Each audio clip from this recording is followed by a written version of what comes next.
efa ely zay no natsapako fa ny fitiavantsika ro tsy anjare niezaka ny hiaritra ihany aho fa totsy tatika manjary mamparare izao tsy zaka ny lainganao izao tsy zaka ny adalanao fa efa ampoazay ampozay efa tena tofoka ho zay aoko zay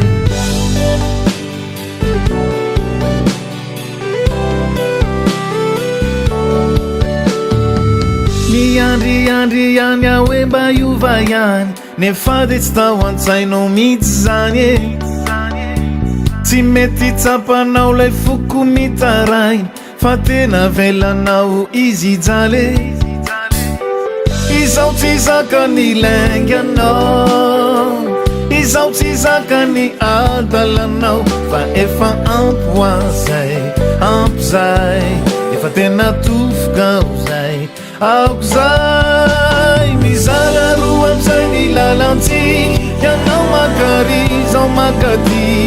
samy mandeha amizay tiny tsy misy mampifamatotr'intsony amizay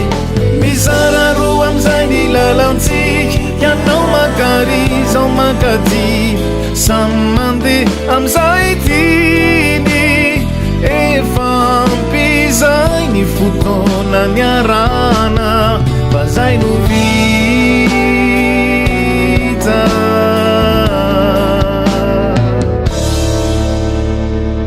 isika tsy nivoadina hoe vita mariazy mba afaka misarake taloha isika no iray fa zaho lasa roa tsy afaka mitambatre izao tsy zaka ny lainganao izao tsy zaka ny adalanao fa efa ampoazay ampozay efa tena tofoka ho zay aoko zay mizara roa amizay ny lalantsika ianao makary zao makaty samy mandeha amizay tiny tsy misy mampifamatotr'intsony amizay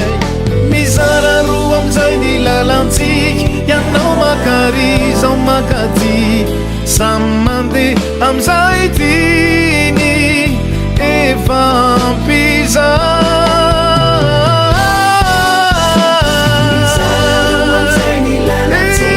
ianao makary zao makaty samy mandeha amizay tiny tsy misy mampifamatotr'intsony amizay ianao makary zao makaty samy mandeha amizay tiny efa ampizay ny fotoana ny arana fa zay no vita